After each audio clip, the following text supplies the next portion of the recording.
Mental health in America. Good evening and thanks for joining us for this special Faith Nation from our CBN News Bureau in Washington. I'm John Jessup. Well, America is in a mental health crisis and black men are one of the groups most affected. They're also least likely to seek help. Now that's beginning to change though, as more of them find healing by opening up about their struggles. CBN's Charlene Aaron reports. Statistics show only 8% of men in the U.S. seek counseling or therapy. Experts cite reasons can vary from societal pressures and fear of vulnerability to shame and religious barriers. One former Green Bay Packer turned mental health therapist is pushing back against that narrative. For Jay Barnett, playing football became an identity.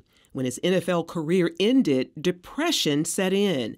He then tried to take his own life. When football fell apart and when I got sent home, I fell apart.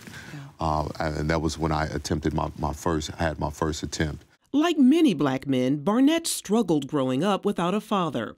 He also endured abuse at the hands of his stepfather, hiding that pain for years out of fear of appearing weak. The way we're socialized as men, the way in which we have been developed to not really focus on our emotional and our mental elements of our development. We're taught to focus on the physicality, right? Getting in the gym, building muscles, becoming faster, all those different things. And no one is really helping us define what it is when it comes to our emotional parts. And so every man, I'm sure at some point in his life, has heard men don't cry or man up.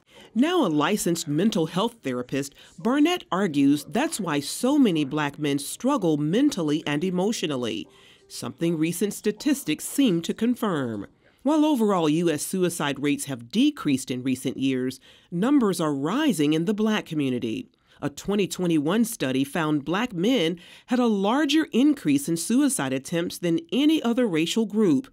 Attempts in black male adolescents increased by 47% from 2013 to 2019. The rates are increasing daily because so men feel like they can't share what they're feeling because their masculinity is going to be questioned, their sexuality is going to be in question, and then how their weakness and what I share with brothers. There's this thing about vulnerability that I've discovered that it's not displaying how weak we are, it's actually displaying how strong we are. In a 2022 interview, actor, comedian, and gospel singer David Mann revealed his secret battle with depression. It's touchy for me because I haven't shared it with anybody. I said the only way people were going to realize that I was drowning is if I completely drowned. And I was like, wow. And I can't say anything to anybody because I got to make sure you're fixed. I got to make sure you're good. I got to make sure everybody's good. And it just hit me. And I was like, I need to see a therapist. Award-winning Christian singer Anthony Evans struggled with his mental health after the loss of several loved ones, including his mother. I've taken steps in my life via therapy, which I had to go. I mean, after all this stuff, I was like, I'm about to lose it. Like, it's too much. And we all have those points in life where it's just too much, And I had to make a decision. Am I going to allow this too much to take me down, or am I going to do what I can? And there were moments where all I had was, it took everything in me to sit down with my therapist and talk through this stuff. Evans says stigma in the African American community often prevents men from seeking treatment. I think it's one of the most important things, period, as related to culture, but especially in African American culture, because sometimes it can be like, it's a harder stance against it. But the change that we need to see in our culture in general, to me, comes from you being not only healthy spiritually, but mental health and spiritual health and emotional health are all tied together. As a believer, he admits faith isn't always enough, something he wrote about in his book, When Faith Meets Therapy. There's something in our culture, and in faith culture even, that goes like, no, like you pray harder. And for some of us, and I'm careful when I say this because I don't want it to sound bad, but for some of us, reading Be Anxious for Nothing is not enough. You need tools on how to be anxious for nothing, or tools on how to forgive, or tools on how to love correctly, or tools on how to undo trauma. Barnett agrees. I'm not saying that prayer doesn't work in the scope of mental health, but sometimes you need to couple it with counseling, which provides clarity and context. Today, Barnett hosts a global initiative called Just Heal Bro, designed to help Black men find strength in vulnerability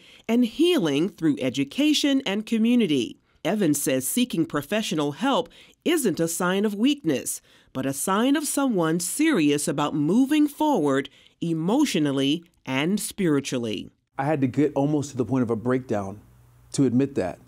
So yes, that was hard because that wasn't necessary. I didn't have to go all the way to the point of almost losing my mind and my career and my ministry to figure out that you needed help. And now I want, through the music or through the book When Faith Meets Therapy, I want people to not have to go to the point of a breakdown to figure out they need help. Charlene Aaron, CBN News. Well, loneliness can be as bad for your health as smoking up to 15 cigarettes a day. That's according to the Surgeon General. The good news, there are ways lonely people can improve their health and emotional well-being. Medical reporter Lori Johnson explains. Like millions of Americans, Ann Hales knows the depression and anxiety caused from feeling isolated. Well, I was at home, no one there but myself, and it was so lonely I just didn't know what to do. An introvert by nature, Ann stepped out of her comfort zone by joining a church sewing ministry. And I've met so many people. My horizons have been broadened, and I don't have that loneliness anymore that I had before. It was terrible. Ann's story shows how in-person social connection really helps. Church is what's known as the third place, right behind home and work. People who regularly go to their third place tend to experience less loneliness and have overall better mental health. Other third places range from clubs to community centers to coffee shops. This might be going to the small group, this might be adding an accountability group, or it might just be a conversation on your back porch with a couple friends, as long as you have it regularly.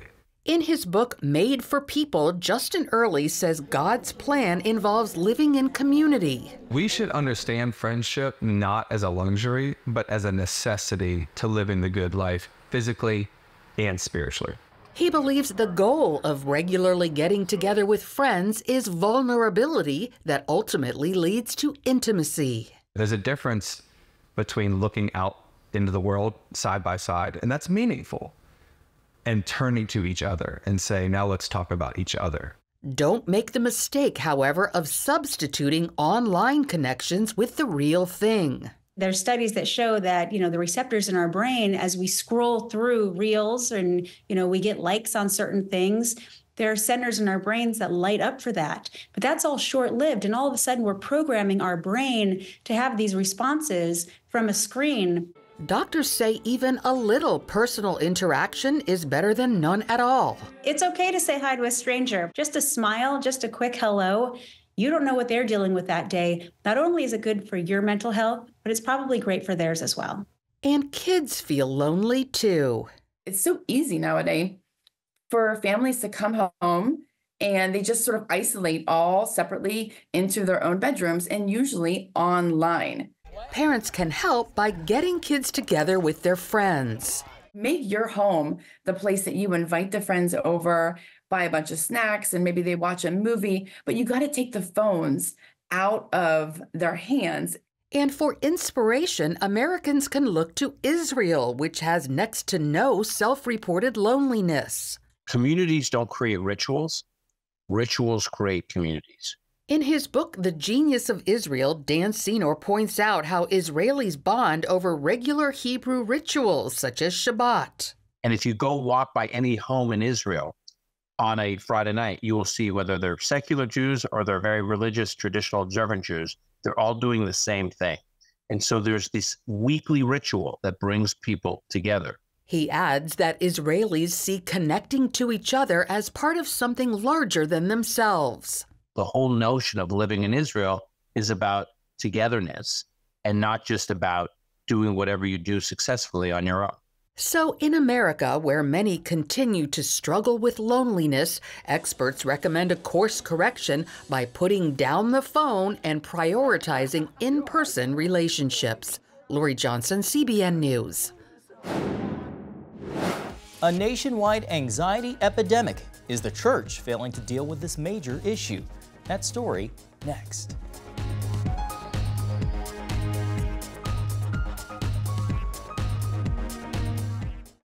Welcome back. It's a staggering statistic. 1 in 5 adults struggles with mental illness each year, and not even the church is immune. Many Christians also face that same struggle. Still, there's a stigma around seeking counseling. That's particularly true in churches. Heather Sells introduces us to a pastor and his congregation who are fighting for hope in the face of despair. As a college senior, Dakari Middlebrooks got a dreadful call. His best friend had been murdered. This led to 3 years of violent nightmares when finally a seminary professor suggested therapy. Middlebrooks rejected it flat out. I said, I appreciate your suggestion, but Black people don't go to counseling. We just pray about it. The government estimates that each year, 48 million struggle with anxiety disorders and millions with challenges like major depression, post-traumatic stress, and bipolar disorder. For the young, mental illness can turn deadly.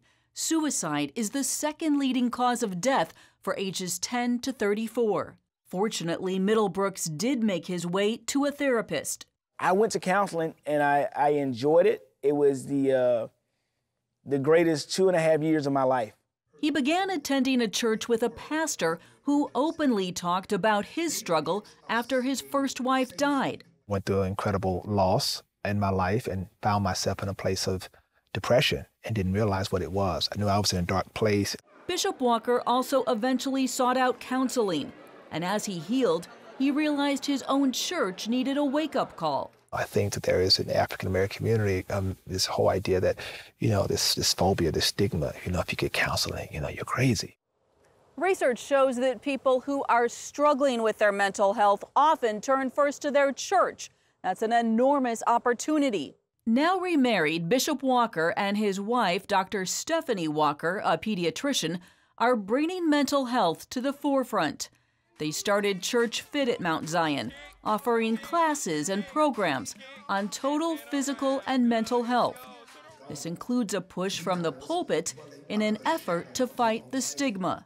We now make it a part of our everyday conversation as opposed to something that's whispered or something that's talked about only in the corner. It's a part of the everyday conversation. So do you need help? How are you feeling today? And asking 3 questions beyond that. Because what is the common answer? Well, I'm fine. Well, really, so tell me more. Psychologist Vanessa Bell attends Mount Zion and says the new direction has been huge. I think that's what he did, in essence, normalized it from the pulpit that, what you're experiencing is real. We can pray about it, but there are also resources available. Dr. Walker has also developed a referral system so church members can easily find a counselor, psychiatrist, or support group. As a church, we don't have to recreate the wheel. The resources are out there. We have the people, they have the resources, we serve as connectors. And Mount Zion makes sure its people know how to help, ask the right questions, and not let go when someone is hurting. It's not an option to leave you. It's not an option to hang up the phone. It's not an option to tell you we can't help you. Where do I need to send you next?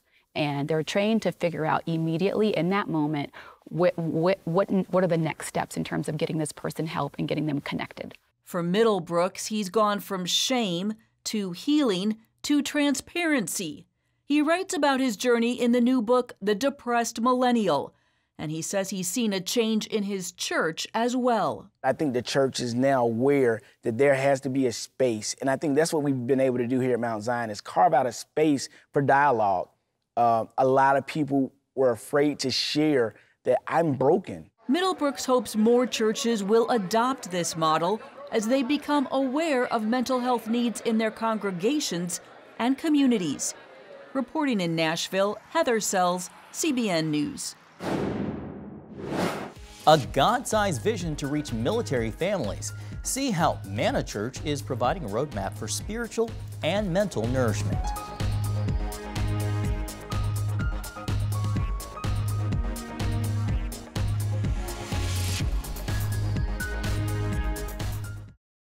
Mental health is often a private issue for America's service members. A North Carolina church has started a mission to reach the U.S. military around the world by planting a church close to as many bases as possible. Mark Martin has the story. From post-traumatic stress to longer and more frequent deployments away from family, it's clear our military men and women need support.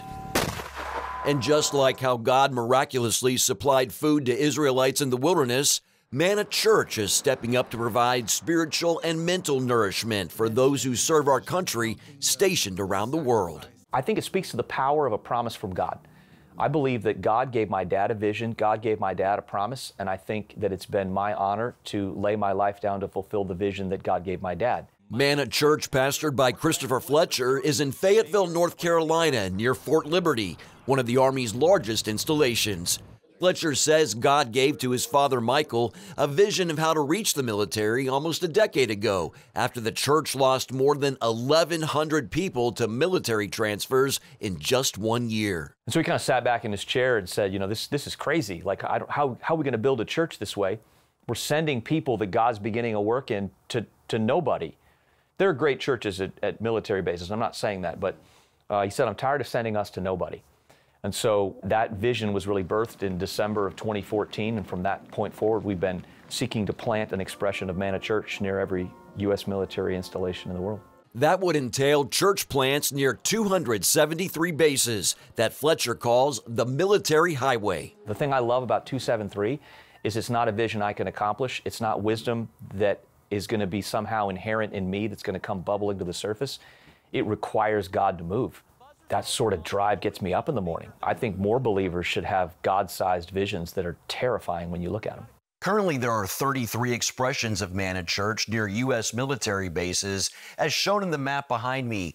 The greatest concentration is here in North Carolina and in Virginia, but locations are spread out around the country and even overseas. Army Reservist First Lieutenant Todd Capon is a site pastor in North Carolina, while Air Force Special Operations veteran Riley Halliday is a lead pastor in Virginia. So when a military family gets orders to move, we can already set them up. They already have a network of people that they can plug into. They don't have to worry about the church search or finding a church that believes the same things. Uncle Sam, who's kind of become our mission sending organization because he takes great talented people and relocates them. So that's kind of the vision. We have everything from microsites, which you might think of a house church. They're live streaming or they're watching one of our city sites where there's a lead pastor, someone in my role who does preaching, teaching, discipling. And then obviously if a church grows to the right scale, it'll multi-site where there's multiple campuses in a city. Military personnel get their orders to another location as often as every 2 years. So having another Manna Church to walk into provides continuity and support. Both Executive Pastor James Lewis and his wife served in the military and know what it's like to pick up and move multiple times. My wife and I were both out in Colorado for about 4 years, and then we moved here in 2000 to Fort Bragg. And we stayed here for 6 years, but then we moved to Kansas. So we were in Kansas for 2 years. We moved back here to Fort Bragg for 3 years to include my second deployment. Then after Fort Bragg for that second time, we moved to Baltimore where I taught ROTC at Morgan State University. And then I went to Korea and my family moved back here to Fort Bragg. So we were separated for a full year. And then I came back to Fort Bragg in 2015 and then retired the next year in 2016. And that's just one example of what can be the life of a military family. So having the same type of church in different locations is definitely welcomed. It's amazing. It is. It's a comfort because, again, you move, you're away from family, but yet knowing that your church family is going to be there wherever you are is amazing. To be able to transition from one base to another base and just to know that there's a church with that exact culture, like I say, it's a great thing. Retired Army veteran Sabrina Bentley Thompson leads Manna's Kids program in Fayetteville. Moving can be especially hard for children, having to make new friends and getting adjusted to new teachers. It's probably harder on the kids than it is on the parents, knowing that you're changing stations, you're going somewhere else, And just to know that, hey, I'm used to this. Familiarity, community, mental and spiritual nourishment, all elements of stability that Manna Church provides for military families on a journey full of unknowns. Mark Martin, CBN News, North Carolina and Virginia. Coming up, mental health in teenagers, some statistics you should know about.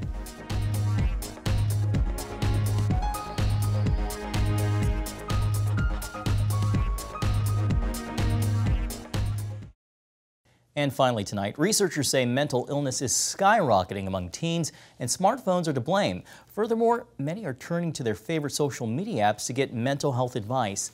A new study from EdWeek Research Center found more than half of students use apps like TikTok to self-diagnose mental illness. And 65% of teachers say they've seen the phenomenon in their classrooms. Experts warn that's a big problem because teens can easily misdiagnose themselves or pursue medications that aren't right for them. But some note the solution isn't to take away their phones, but to make professional help more accessible. And that's going to do it for tonight's Faith Nation. Thank you so much for watching. Have a great night.